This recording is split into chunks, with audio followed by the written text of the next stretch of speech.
Vas-y, notre dimension, les Congolais, voici votre agence. Avec ingénieur Tonton Mwinga 16 mm.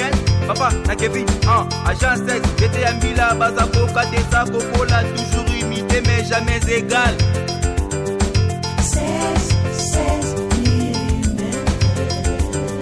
16 mm. 16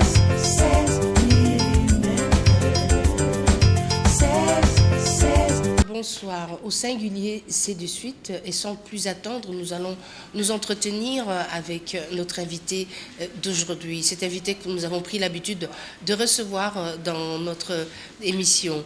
Dans notre émission d'entrevue aujourd'hui, nous allons encore parler avec Monsieur Kingombe qui est là et qui va nous donner son point de vue sur ce bilan de 2019 parce qu'on a parlé de beaucoup de choses. Il y a de cela 2-3 mois, nous avons évoqué cet aspect positif et cet aspect négatif de tout ce qui concerne la gestion de la République démocratique du Congo. Nous allons y arriver. Bonsoir monsieur. Bonsoir madame. Alors, peut-on avoir un bilan de 2019 parce que c'est très important? Les 100 jours sont passés, on parle de la passation pacifique déjà au départ du pouvoir 59 ans après l'indépendance.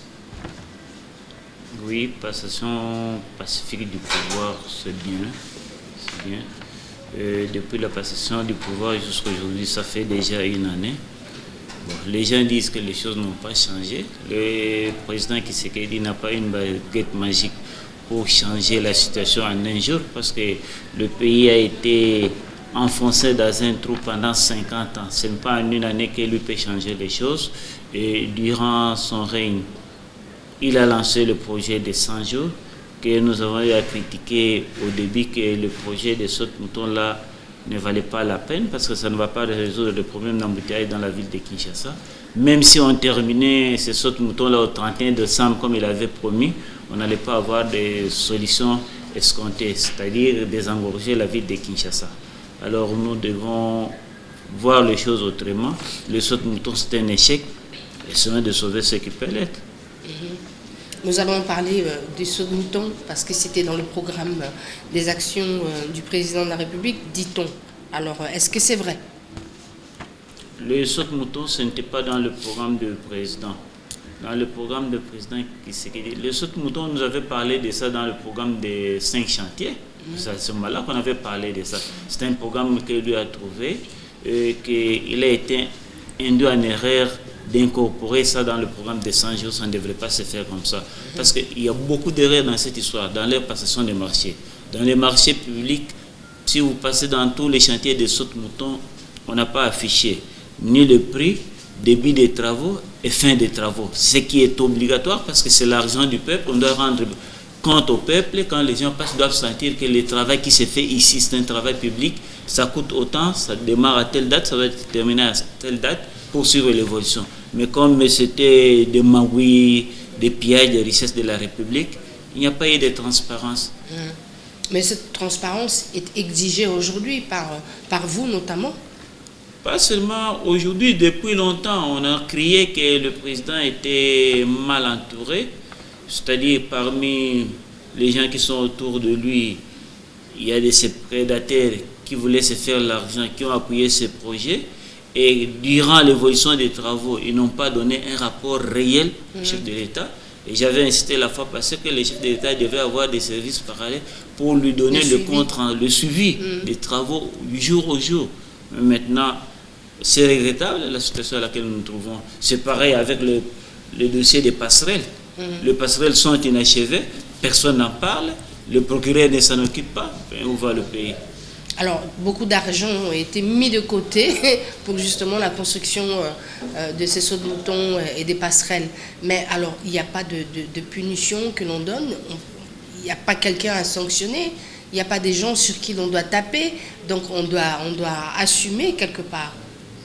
Il y a beaucoup de coupables dans ces travaux, mais malheureusement, la justice était ce qu'elle était durant le règne de 18 ans, parce que la justice, on peut dire la justice n'a jamais existé.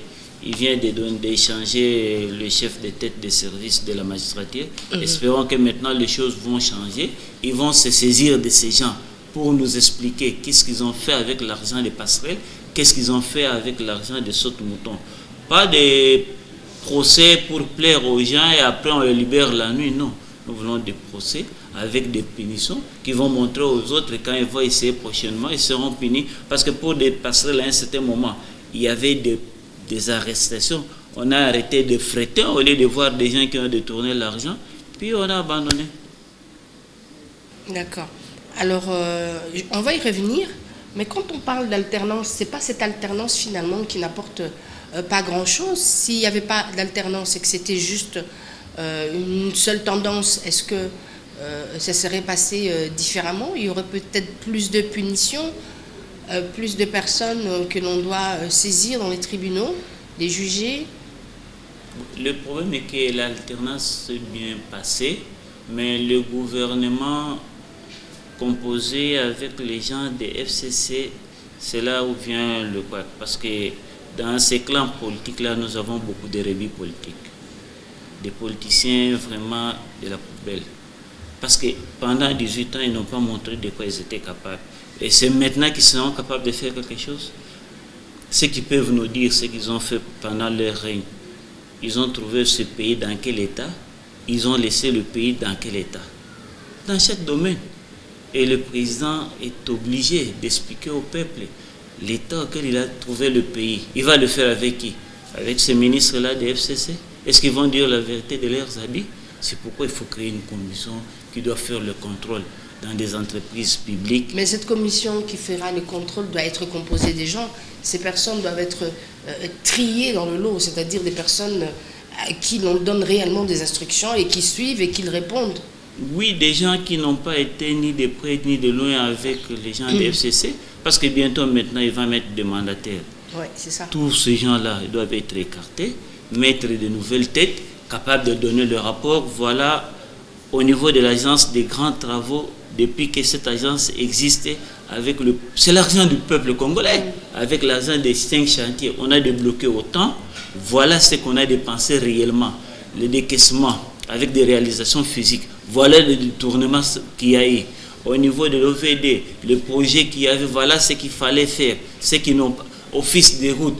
Chaque entreprise, la régie des eaux, SNEL, et partout dans toutes les provinces, ceux qui vont prendre la gestion de la chose publique doivent dire la vérité au peuple, l'état dans lequel ils vont trouver ces entreprises d'État, et après 6 mois, ils vont rendre compte.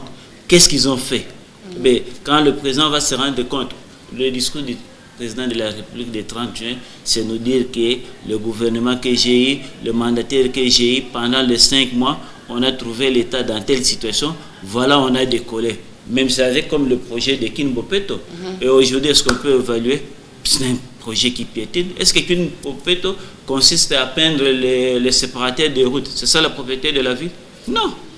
Il y a à faire, mais les choses ne marchent pas. Kinbopeto devrait peut-être créer une procédure pour évacuer les ordures et faire en sorte qu'ils puissent avoir des récupérations de ces ordures. On doit évacuer les ordures, il faut l'assainissement des villes, construction des égouts pour évacuer les eaux pour qu'il n'y ait pas de lacs chaque fois quand il pleut. C'est un programme qu'il faut faire. L'OVD, la direction urbaine de Kinshasa, l'hôtel des villes, dans toutes les provinces, ils doivent s'unir, travailler comme un seul corps parce que nous travaillons pour le peuple congolais. Mais ici, leur tendance, ils sont habitués à faire chacun à sa manière. Or, il faut travailler ensemble pour trouver des solutions durables. Solutions durables, quand on parle de développement durable, c'est-à-dire c'est pour l'intérêt de notre génération et des générations futures. C'est ça. Mais lorsque l'on veut décider, parce qu'on a parlé de cela, on a l'impression qu'on n'écoute pas trop ce que disent les uns et les autres par rapport aux techniciens. Parce qu'apparemment, les personnes qui prennent le devant pour faire des propositions, des projets de construction de routes, d'aménagement, etc., on dirait que ce ne sont pas des techniciens. On dirait que c'est des personnes qui n'ont pas la connaissance des bâtiments, des gestions, etc. Non, ils ont la connaissance, ils ont une intelligence négative. Parce que vous trouverez parmi les ministres tout ça, il y en a qu'on appelle professeur d'université. Mais quand tu vois ce qu'il fait, Ça ne vaut même pas la peine qu'un enfant de l'école primaire peut faire par rapport à sa place. Un professeur d'université, comment il peut faire ça? Un ingénieur, comment il peut accepter que pour décongestionner ce pays, il fallait faire des sautes-moutons? Non, il y a des priorités. Il y a des routes qu'il fallait, avec l'argent qu'ils ont gaspillé là-bas, qui allait donner déjà un débit de soulagement.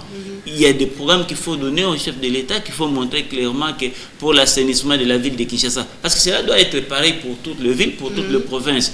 Et la ville de Kinshasa... Mais ces études doivent être faites par qui? C'est ça le drame. Mais il y a les services. Oui. Nous avons l'OVD, nous avons l'Office des routes. Et puis chaque province doit avoir un plan directeur de développement. Voilà. En présentant ces plans, chaque service, la régie des emplois sa part, SNEL sa part, l'OVD sa part, l'Office des routes sa part, et on harmonise avec le moyen disponible. Qu'est-ce qu'on doit faire dans une année, dans 2 ans, dans 3 ans, dans 5 ans, dans 10 ans, dans 5 ans. Et cela reste le programme de développement pour la ville de Kinshasa. Mais si chacun arrive à l'hôtel de ville, il vient avec son programme, on ne va pas décoller. Et ce qu'on a toujours vécu, c'est ce qui se fait maintenant. C'est-à-dire qu'il n'y a pas l'espoir de décoller, alors il faut faire changer les choses. Donc on stoppe carrément, vous proposez quoi? On stoppe carrément avec les sautes-moutons? Les sautes-moutons, bon, ça a démarré, sauvons ce qui peut l'être. On a diligenté des équipes sur place pour faire des audits. Ouais. On doit nous dire combien on a décaissé, parce qu'il y avait l'argent disponible. Bon, si d'autre part, le ministre ne voulait pas décaisser l'argent. Il avait peut-être des raisons. Il avait des raisons, parce que, bon, il y a des raisons. Quand on vous envoie pour faire le suivi des travaux, vous devez voir, on a décaissé l'argent. Parce qu'il y a un projet qui coûte 1 million. Si on décaisse un projet qui coûte par exemple 100 000 $, si on décaisse 40 000 $, ça fait déjà 40%. Est-ce que la réalisation physique correspond au décaissement? Si ça ne correspond pas, on ne peut pas autoriser de décaisser encore l'argent. Parce que si le ministre a refusé, c'est parce que l'argent qui a été décaissé est supérieur à la valeur des travaux exécutés. D'autre part, ces gens qui étaient habitués aux opérations retour, ils viennent d'arriver au gouvernement, ils ont trouvé ces travaux et ils n'ont pas bouffé. Pour faire décaisser l'argent, ben, s'ils ne se retrouvent pas à leur compte, ils bloquent. C'est comme ça. Donc, tout ce travail abattu, c'était inutile. C'est du travail inutile qui ne servira à rien. On peut terminer le... Ça sera des monuments qu'on va, ou bien qu'on doit détruire carrément. Des éléphants blancs. Il y a des routes prioritaires qu'il faut aménager dans cette ville, même en terre, même en béton, et pour faire avancer la ville. La dernière fois, on avait parlé de Limete, on est allé un peu plus loin vers l'aéroport, etc. Mais où est-ce que vous pensez qu'on a plus besoin des sautes-moutons? L'unique saute-mouton qui était utile, c'est peut-être au niveau de pompage. Sur le boulevard, on n'a pas besoin de saute-moutons. Nous devons avoir 3 accès ou 4 accès vers l'aéroport. Une route le long du rail, une route qui va désenclaver, qui passe par Ndjili Kimbaseke, une route qui doit partir de Mitendi jusqu'à l'aéroport. Comme ça, si la route a 4 entrées, la route sera désenclavée. Ils auraient pu le faire au lieu de faire... Maintenant, c'est une honte quand un visiteur arrive, il descend à Ndjili pour atteindre le centre-ville, il doit faire 3 heures s'il veut rester dans la voiture. Si la voiture n'est pas climatisée, c'est l'enfer. Il doit prendre des motos, c'est ridicule. Alors, il faut faire vite. À qui ça profite? Parce que finalement, nous tous, nous vivons ici en République démocratique du Congo, quelque part. Donc, si on agit mal, à qui ça peut profiter aujourd'hui? À part ceux qui ont eu de l'argent, ça profiterait et puis ça... Ceux qui ont échoué ne peuvent pas vouloir que Tshisekedi réussisse. Oui. Il doit échouer. Or, on ne doit pas accepter ça. Nous avons besoin du changement de ce pays, qui ne doit pas échouer. Nous devons changer les choses. Alors, changer les choses, comme il a commencé, il a déjà compris le comportement de ces gens. Il a vu comment se comportent ses conseillers à lui au niveau du palais de la nation. Alors, il doit changer pour montrer qu'il a la volonté de servir le peuple. Allez, nous, on va quand même parler de la sortie de ce gouvernement au mois d'août. Lorsque vous avez appris cette nouvelle, est-ce que ça vous a réjoui de savoir qu'on a un gouvernement finalement? Vous attendiez à mieux que ça? Oui, on s'attendait à mieux que ça. Parce que même aujourd'hui, vous suivez même dans les réseaux sociaux, on a suivi dernièrement un type de PPRD qui s'est plaint parce qu'on donne aux gens qui viennent de l'extérieur, on ne favorise pas la jeunesse, parce que tous ces médiocres qui étaient autour ne veulent pas qu'on mette quelqu'un qui va apporter du neuf. Non, ils veulent être entre eux, et quand vous voulez, il faut suivre leur idéologie. Or là, on ne peut pas décoller. Il fallait changer complètement la façon de nommer les gens, au lieu de reprendre ces classiques-là, des gens qui n'ont rien dans leur tête, leur problème c'est de l'argent. Alors, vous imaginez qu'ils sont en conseil et qu'il y a un mot d'ordre qui a été donné. Est-ce que le mot d'ordre viendrait plus pour décanter la situation lorsqu'on parle des sauts de moutons, on parle de ce qui ne va pas dans la ville de Kinshasa? On voit aussi le Kimbo Peto qui était aussi quand même quelque part un mot d'ordre lancé par le gouverneur de la ville qui a demandé quand même la participation de tous. Vous pensez que c'était peut-être mal compris et mal préparé pour certains qui n'avaient pas l'idée et bien saisi l'importance de Kimbo Peto? Parce qu'il avait des objectifs quand même qui étaient assez louables. C'était louable, noble. Le problème aussi pour le Congo et la ville-province de Kinshasa, c'est le problème de mentalité. Et le changement de mentalité, ça doit se faire avec le leader d'opinion. C'est-à-dire quoi? Le président de la République, le gouverneur, doit associer les églises. Parce que les églises ont des masses pour donner une éducation à cette population. Vous voyez par exemple dans l'église de Loba, les gens qui prient à Loba, ils savent que samedi c'est le jour des Salongo. Partout se trouve l'église de Loba dans le monde entier, samedi c'est le jour des Salongo. Si tu ne vas pas faire les Salongo avec les autres, tu dois le faire dans ta maison et sur ton avenir. Et si toutes les églises arrivaient à inculquer à l'air fidèle comme ça, nous avons autant d'églises dans la ville de Kinshasa. Si toutes ces églises-là s'est mobilisées la journée de samedi pour faire les salons, et en faisant ces salons, il faut avoir le moyen pour évacuer les saletés qu'on n'en a pas. Mais que dire de ces personnes qui sont impayées aujourd'hui? Parce qu'ils travaillaient dans des organismes, ils travaillaient dans des associations qui étaient en relation, parce qu'il y a eu l'appel d'offres. On est allé, on a dit, moi j'ai ma petite société, j'aimerais aller dans l'assainissement. On dit, ok, vous avez combien d'agents? J'en ai au moins 1000 agents. Donc vous prenez ces tronçons-là et jusqu'à aujourd'hui, ces personnes et ces mamans que l'on voit tous les jours vont auprès du ministre pour chercher leur dû et ils ne reçoivent rien du tout. Madame, vous savez ce qui se passe? Alors ce fonds qui ont été débloqués, ça servait à quoi? L'argent a servi à leur famille. C'est ce qui se passe même avec au niveau des fourneurs. Le fourneur débloque beaucoup d'argent pour l'entretien des routes.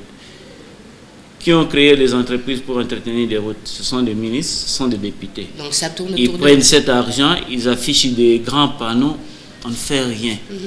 Et pas de poursuite.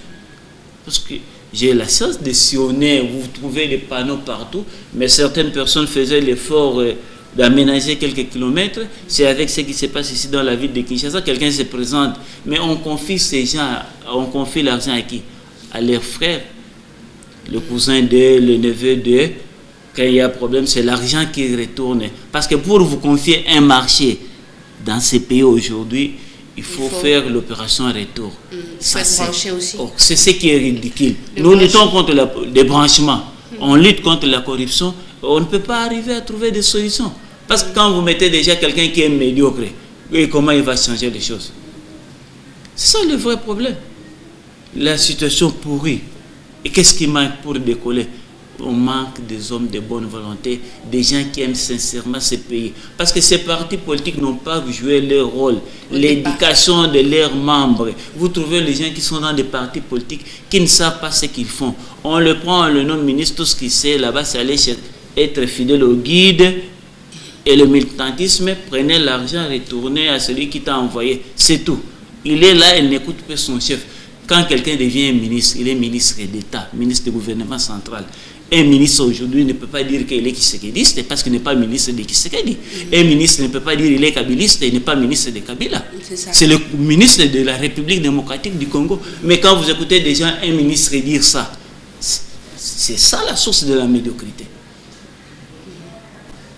100%, 100% quoi? Il faut être 100% congolais. Allez, la sortie du gouvernement, on vient de parler. On a vu aussi le président de la République qui a fait ses tournées, qui était en voyage.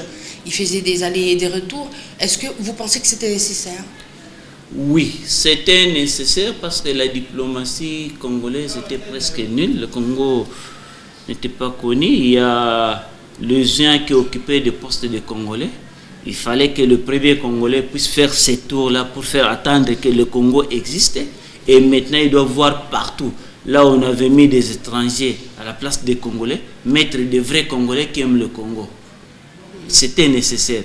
On n'a pas besoin de discours, mais s'il est arrivé à réunir le Congolais de l'extérieur, c'est pour les exprimer ce qu'il attend et ce qu'il a trouvé. C'était vraiment nécessaire pour de sortir comme ça. Et ça apporte des fruits. On sait que maintenant au Congo, il y a un changement. Mais maintenant, pour Sur venir, place, ouais. oui, on pose des conditions. On doit mettre fin à la corruption.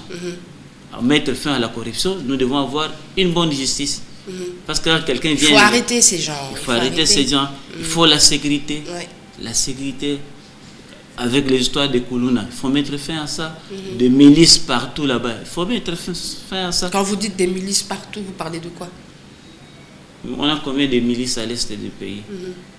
Parce que quand Belila en arrivant au pays, il y avait des rébellions, des RCD, les MRC. Et en partant, nous sommes restés avec combien de têtes de rebelles? Des dizaines, des trentaines, des milices. Mais lorsque l'on voit les pays qui nous entourent dans nos frontières, etc., on met plus en exergue le Rwanda en disant que ces partenariats ne peuvent pas être gagnant-gagnant. Est-ce que vous pensez que c'est comme ça? Nous devons entretenir de bonnes relations avec tous les voisins, mais vu l'étendue du Congo, le grand Congo que nous avons, le Congo devra dire à tous ses voisins. C'est-à-dire le président doit déployer, pour que ces gens aient peur de nous, nous devons avoir une armée forte et équipée, capable de faire face à nos voisins s'ils déclaraient la guerre en un jour, que nous pouvons vaincre les 9 voisins en un jour de combat.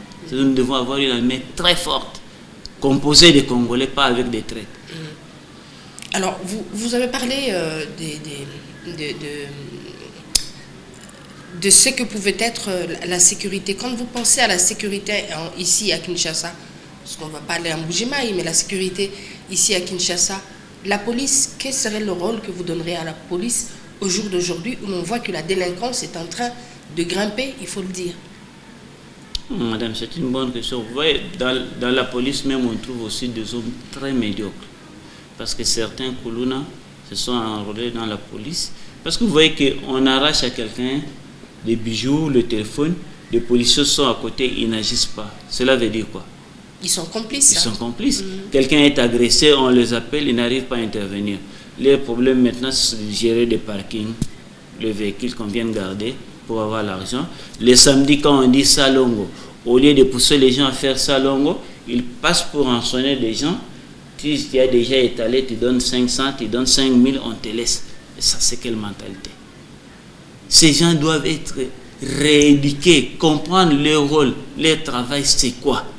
Et non, ce qu'ils sont en train de faire, les roulages ne sont pas là pour tracasser les chauffeurs. Ils doivent comprendre leur rôle. Qui crée des embouteillages en plus? Ce sont des roulages. Hein? Il faut bien rééduquer. Nous devons avoir, il faut créer des limites. On fait le recrutement, il faut avoir un certain niveau. Pas n'importe quoi qu'il faut mettre dans la police et dans l'armée. On va faire une petite pause et vous inviter nos amis qui nous suivent aujourd'hui. On va regarder ce qu'est le saute-mouton après tout. Regardons quand même un peu, ça va peut-être nous édifier. Suivons ensemble. L'idée de construction des sauts de mouton était dans les soucis de rendre fluide les trafics sur les grandes artères de la capitale congolaise. Mais depuis le lancement de ces travaux, les manœuvrants peinent à achever ces ouvrages dont les travaux devraient pour la plupart durer 6 mois. Ce qui a poussé beaucoup à croire que les fonds alloués à ces travaux publics qui rentrent dans les cadres des 100 jours du chef de l'État Félix-Antoine Tshisekedi ont été détournés. À ce sujet, chaque partie citée tire la couverture de son côté. Là où le flou persiste, c'est lorsque le chef de l'État lui-même a, lors d'une visite d'inspection, laissé entendre qu'il n'avait pas été d'accord pour la construction des sauts de moutons dans certains sites à l'instar des Sosimat. Ceux qui sont en bas, tout en bas, sous justice. C'est pour ça que j'ai jamais aimé non, le seul mouton de cet endroit ici. Je n'ai jamais été d'accord. Je n'ai jamais trouvé l'utilité de parce qu'il complique les gens, l'ambassade de France et les autres, ils doivent aller d'abord par là. Et puis faire demi-tour. Or, en faisant le but, c'est là que ça peut se compliquer pour eux. Parce qu'ils doivent attendre que les autres passent. Ceux qui viennent par ici vont devoir attendre que sortent. Dès qu'alors est venu l'ordre de construire les seaux de mouton à cet endroit, le temps n'est peut-être plus à répondre à cette question. Mais tout ce que les Congolais souhaitent, c'est que ces travaux prennent fin. Alors, est-ce que vous sentez qu'il y a eu des retombées sur le plan de l'alternance, sur le plan social? Parce qu'on a vu, on ne va pas revenir là-dessus, mais finalement, je crois qu'on va revenir de temps en temps. Est-ce qu'il y a eu des exploits par rapport à l'alternance? Au début, à la fin, en fait, s'il y a une fin? Non, il n'y a pas une fin, nous sommes encore au début d'année. La population n'a pas encore senti le résultat sur le plan social, l'alternance. Parce qu'on va vous dire que les sachets de sucre qui coûtaient 5 $, 8 000, aujourd'hui c'est 11 000. Les kilos d'impio, le prix ont changé, les sacs de maïs, ça coûte trop cher. C'est-à-dire le président ne fait rien. Non, ce n'est pas le président. Le président est combattu par ces gens-là qui veulent montrer qu'il n'est pas capable. Il doit se débarrasser de ces gens. Donc vous pensez qu'il n'y a pas de mariage possible? Ils ne sont pas sincères. Quand vous trouvez dans un mariage que le partenaire n'est pas sincère, c'est pourquoi il y a le terme divorce. Alors terme et divorce, on rentre auprès du peuple pour avoir un nouveau parlement. Si le président a dit qu'il pouvait dissoudre le parlement, c'est avec raison. Parce qu'il n'y a pas de sincérité, on ne joue pas le franc jeu. Mais alors, les gens en face n'ont pas la même volonté d'aider la population. Mais de cette alternance, il y a quand même des visages qui sont restés, comme l'ancien président de la République, chef d'État, ex-chef d'État Kabila. Mais alors, comment est-ce que l'on peut aujourd'hui donner un rôle à cet homme qui était aussi président de la République? Quel est le rôle que vous vouliez qu'il joue aujourd'hui? Mais la Constitution lui a déjà donné le rôle. Il est sénateur. Bon, comme il est l'autorité morale de FCC, il doit appeler c'est tout pour leur dire voilà ce que nous avons fait. Et même doivent être sincères. Nous avons échoué. On a proclamé une année de social qui n'a pas été. On n'a pas fait le social. Voilà l'état où se trouve le pays. Comme nous sommes dans un gouvernement de coalition, bon, théoriquement on crie, on dit de soutenir, mais en pratique on ne le sent pas. En dehors des discours, ça devrait être pratique. Dire que nous devons travailler ensemble. Parce qu'à cette allure, le peuple est en train de juger. Le peuple est en train de voir, le peuple n'est pas dupe. Oui, mais vous pensez, parce que toutes les informations qui viennent vers la population, c'est plutôt dans les réseaux sociaux.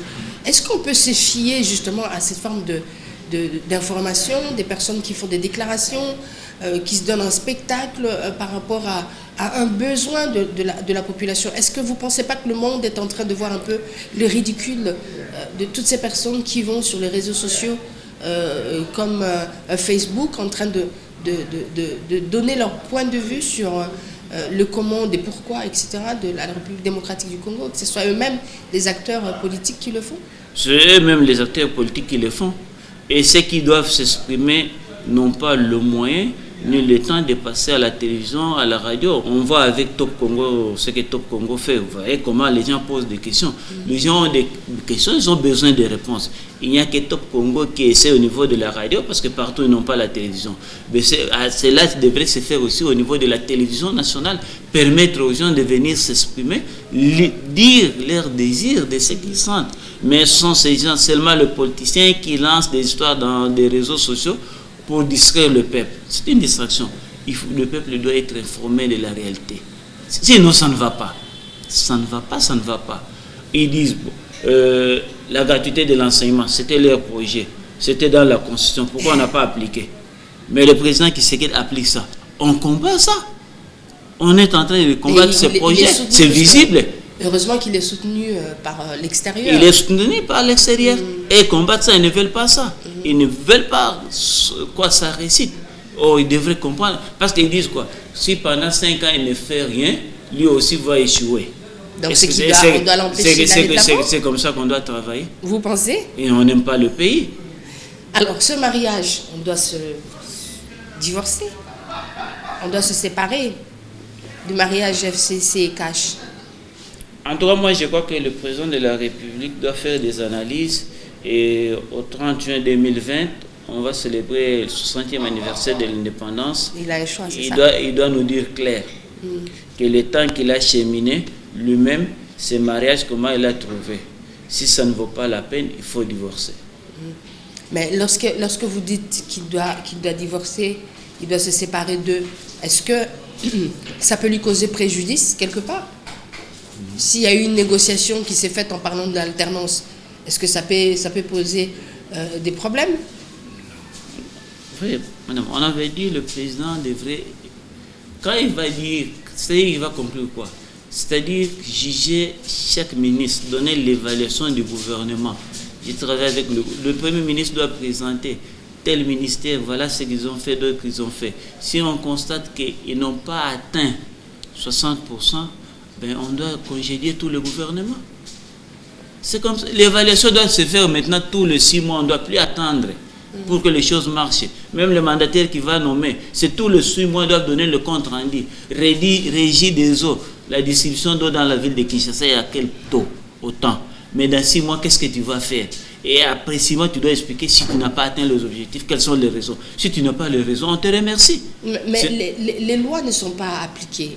Et comment est-ce que l'on peut faire pour que finalement, que ce soit dans l'alternance ou pas, on applique les lois pour tout le monde? Parce qu'on a vu certains hommes forts, franchement, être arrêtés quelque part, dans leur élan. Ils ont été ridiculisés, ils ont été, etc. On a dit non, écoutez, tous les réseaux sociaux ont montré cela. Mais alors, comment est-ce que l'on peut faire pour que ce stylo qui est rouge, finalement, puisse donner ses points? Il faut une loi quelque part. Est-ce qu'il faut que là-bas, au Parlement, qu'on change les règles, qu'on change les lois? Qu'est-ce qu'il faut faire? Mais ce n'est pas avec ce Parlement que nous pouvons... Donc vous êtes pour la dissolution Ce Parlement ne peut rien donner. De l'Assemblée? Ce Parlement, on ne peut rien attendre du bon de ce Parlement. Mais Moussé était ici, il mettait le ministre en prison. Le secrétaire général de l'AFDEL, on l'a vu, il l'a mis en prison. Le président de la République et le magistrat suprême. En tout cas, sincèrement, je ne crois pas qu'avec ce Parlement, le peuple peut se retrouver. Ils font de bruit pour leur argent, mais réellement sur terrain, pour l'intérêt du peuple. Qui parle pour le peuple? Ils crient au nom du peuple, mais quand il s'agit des intérêts, c'est des intérêts de leur famille. Maintenant, l'Assemblée provinciale devrait crier pour Kinbopeto, mobiliser les gens. Ils doivent crier pour mobiliser les gens, parce que c'est leur base. Ils doivent passer, les députés qui sont en congé, expliquer aux gens comment on doit agir. Parce qu'ils ont des partis politiques, ils ont leurs membres. Alors, si le peuple ne change pas, c'est-à-dire ces partis politiques-là n'ont pas de membres, parce que s'ils avaient des membres, ils allaient instruire à leurs membres de suivre leurs instructions. Comme ils n'ont pas de membres, c'est pourquoi rien ne change. Alors, ce changement doit s'opérer dans tous les domaines. On doit avoir quand même des changements d'hommes, de la mentalité. Et qu'est-ce qui peut encore permettre ce changement sur le plan, on va dire, sur le plan politique? C'est les puissances étrangères qui doivent s'ingérer dans ce problème que nous avons, ou bien c'est une négociation qui doit encore être refaite ici en République démocratique du Congo? Bon, on ne doit pas impliquer les puissances étrangères. Ça doit être entre nous, en nous regardant en face, réunir toutes les forces politiques, dire clairement aux amis, le temps qu'ils avaient passé, ils avaient échoué. Ils n'ont pas de nouveau apporté. Maintenant, les temps qui sont là, on sent que ça ne va pas. Le Parlement qui est là n'est pas à la hauteur de sa tâche, ni le Sénat. Il faut casser cette histoire, on met de nouvelles têtes. On peut mettre une assemblée constituante provisoire pour mettre les choses en ordre. Moi, je crois qu'il faut... Mais ça ne plaira pas à tout le monde, parce qu'il y a des personnes, soi-disant, qui sont là, mais qui ne devaient pas être là. Donc, ça ne va pas leur plaire de recommencer encore à demander à ce qu'on puisse voter pour eux. Mais même si les votes de la population, peut-être. S'ils crient chacun est conscient. On peut tromper le peuple, mais ils ne peuvent pas tromper leur conscience. Chacun est conscient de ce qu'il fait. Et que Dieu qui a créé le monde voit la réalité. Il faut arriver à arrêter ce qu'on est en train de faire, changer les choses autrement. Se mettre autour d'une table. On n'a pas besoin d'un gouvernement de 60 ministres. Tchombe n'avait pas dirigé ce pays avec 30 ministres. Non, on n'en a pas besoin. C'est pour plaire aux gens. Il faut arrêter cette histoire. On parle de limogeage quand même dans des jours à venir, vous pensez? Oui, limogeage, le gouvernement est trop lourd. C'était pour plaire aux appétits des gens. Même si on change, il faut se mettre autour d'une table, arrêter cette récréation et repenser les choses autrement. D'accord, on est arrivé, à moins que vous ayez quelque chose à rajouter. Vous n'êtes pas censé faire de la politique comme telle, mais au moins il y a une résonance quelque part. Non, madame, si vous ne vous occupez pas de la politique s'occupe de vous. Quand vous sortez ici, vous vous mettez à l'arrêt pendant une heure, il n'y a pas de taxi, c'est à cause des politiciens. Oui. Alors ça va vous énerver pour voir qu'est-ce que ces gens font. Parce qu'on doit avoir le transport. Pourquoi? Parce que non, il y a l'embouteillage, il n'y a pas de route. C'est-à-dire les ministres ne font rien. Alors, tout le monde est censé maintenant s'impliquer à regarder la politique. La politique n'est pas le domaine de quelqu'un. Comme nous vivons dans le pays, nous avons droit à tout. C'est notre pays à nous tous.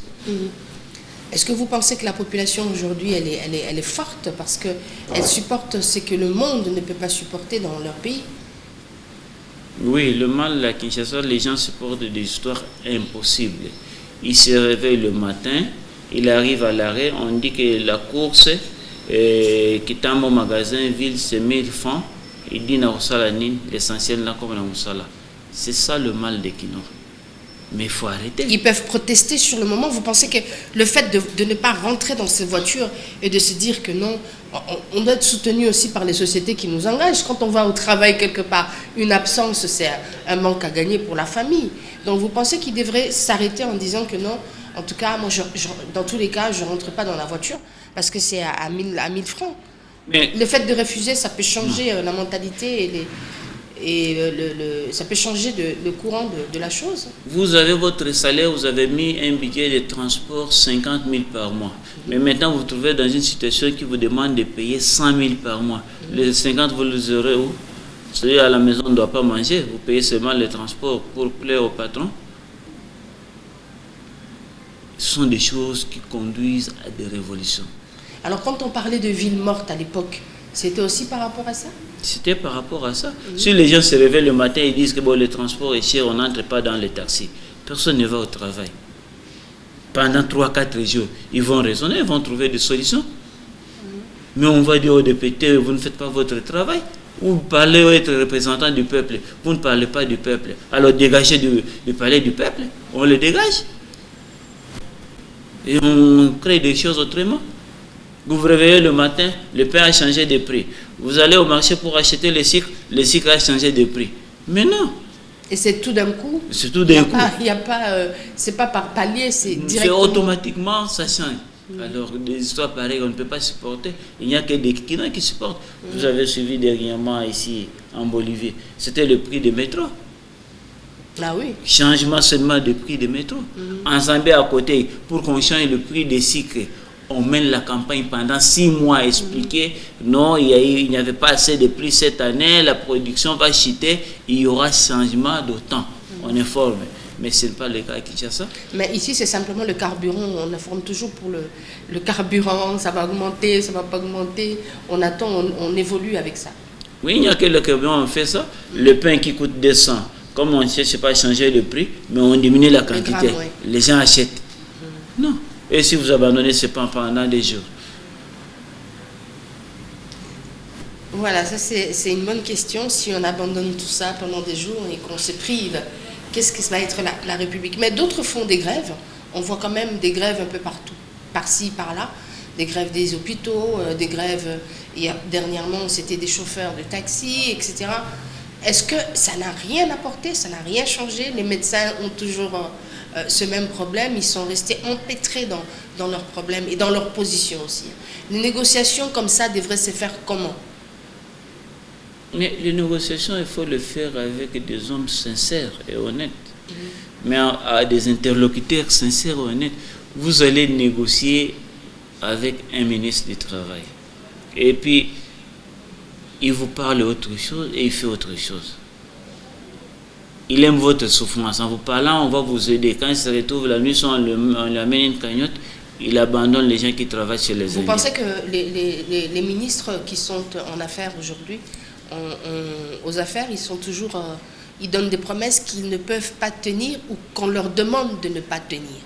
Vous pensez que c'est de leur propre chef qu'ils refusent de suivre la direction proposée pour aider la population, ou bien c'est imposé par eux-mêmes? Ces gens, au lieu de servir le peuple, comme ce sont des gens fidèles et au guide et de vrais militants, ils suivent le voie de leur Dieu. On peut dire leur Dieu qui dit de ne pas faire ça. Quand il va dans une réunion, il déclare ça. Le soir, on le rappelle, il ne faut pas faire ça. Alors, qu'est-ce qui vous a le plus attiré en 2019 pour voir qu'effectivement, il y avait de l'espoir quelque part avec l'arrivée de ce président? Bon, ce qui nous a attiré, on a vu les changements qui s'est passé, l'alternance pacifique. On savait que ces gens qui sont venus, comme ils ont dit, ils ont fait un gouvernement de coalition. C'était avec un cœur sincère, c'est-à-dire poser des actes pour demander pardon au peuple que nous sommes mal comportés. Maintenant, nous devons changer notre façon de nous comporter. Non, ils sont venus avec le même allure, on ne sent rien. Alors c'est là les espoirs que le peuple avait s'est volatilisé. Et nous attendons du magistrat suprême de jouer de ses prérogatives constitutionnelles pour mettre de l'ordre dans la boîte. Le mot de la fin pour clôturer notre entrevue? Oui, je vous remercie beaucoup. Nous attendons, la population attend beaucoup du président. Il vient de passer déjà une année qu'on ne va plus le récupérer. Il lui reste 4 ans. Nous sommes au début de l'année. Il doit raisonner 1000 fois avant de nommer le mandataire, avant de remanier le gouvernement, pour réformer son cabinet. Même chez lui, il y a des bois morts. Alors il doit beaucoup raisonner et chercher vraiment, fouiner, comme lui-même le dit, pour trouver des hommes. Alors, ce ne sont pas ces gens qui sont à côté de lui qui vont lui permettre de trouver des hommes. Alors, ils doivent avoir des services parallèles pour lui aider à faire au mieux. Une dernière question. Vous pensez que le président de la République a vraiment cette envie de dépasser tout cela et d'aller de l'avant par rapport à lui-même et de ses engagements qu'il a vis-à-vis de la population? Il brûle d'ambition pour faire mieux pour le Congo. Mais il n'a pas encore trouvé des hommes qui peuvent l'aider à réaliser cela. Et pour trouver ces hommes-là, ce n'est pas dans le marché, ce n'est pas dans le parti politique. Parce que souvent dans le parti politique, ceux qui font beaucoup de bruit, ce sont des tonneaux vides. Et ils aiment crier. Les vrais hommes qui raisonnent, on les écarte. Et puis des hommes capables de faire quelque chose, de voir en voyant de ces partis politiques, ils n'adhèrent pas. Qu'est-ce qu'on va faire là? On va vous utiliser comme marchepied. Alors il doit créer des méthodes pour entrer en contact avec des gens qui peuvent l'aider. Et nous sommes prêts à l'aider et à donner des conseils, quels genre de conseils, de suivi de ses travaux pour lui dire la réalité sur le terrain et d'échanger. Alors beaucoup, si vous lisez, beaucoup ont critiqué la réaction de l'UDPS, certains membres de l'UDPS. Vous pensez que c'est un ras-le-bol de ce mariage? Oui, c'est un ras-le-bol de ce mariage. C'est un ras-le-bol de ce mariage parce que ça fait une année, on ne sent pas les changements. Une année, c'est beaucoup. On ne sent pas les changements. La crainte est qu'on va terminer 5 ans et que le président ne sera pas réélu et l'IDPS sera effacé pour n'avoir rien fait. C'est ça. Or, nous ne voulons pas que l'IDPS, après un combat de 40 ans, de 38 ans, puisse disparaître comme le MPR. Ah, déjà, vous comparez à l'MPR, c'est assez éloquent. Hein? Alors, on est arrivé à la fin de notre entrevue de ce soir ou d'aujourd'hui. C'est là de point, évidemment, de l'heure à laquelle vous avez choisi de suivre votre magazine Au Singulier. Au Singulier, c'est fini pour aujourd'hui. Nous avons reçu M. Kingombe, qui est ingénieur en bâtiment. Et voilà, il nous a donné son point de vue sur les sauts de moutons que nous voyons. Il a demandé arrêter avec ces sauts de moutons.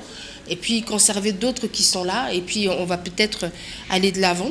On a parlé de ces 100 jours. On a parlé aussi autour du gouvernement, autour des lois, autour du comportement, des changements de mentalité, Kinbopeto et beaucoup d'autres sur les retombées, les voyages du président de la République. Qu'est-ce que ça a apporté en République démocratique du Congo? Le mariage FCC et Cash, qu'est-ce que ça a été? Qu'est-ce qu'il en pensait lui? Il nous a donné son point de vue. Et sur le plan social, on a compris qu'il y a beaucoup de difficultés ici dans notre pays. Il est temps peut-être que nous-mêmes, nous puissions mettre la main à la pâte et puis d'aider ceux qui doivent être aidés aujourd'hui, ceux qui ne comprennent rien. Bon. Merci, notre animation, les Congolais, voici votre agence, avec ingénieur Tonton Mwinga, 7 mm. Papa, na Kevin, agence 16, j'étais un Mila, Bazako, Katesa, Coco, là, toujours imité, mais jamais égal.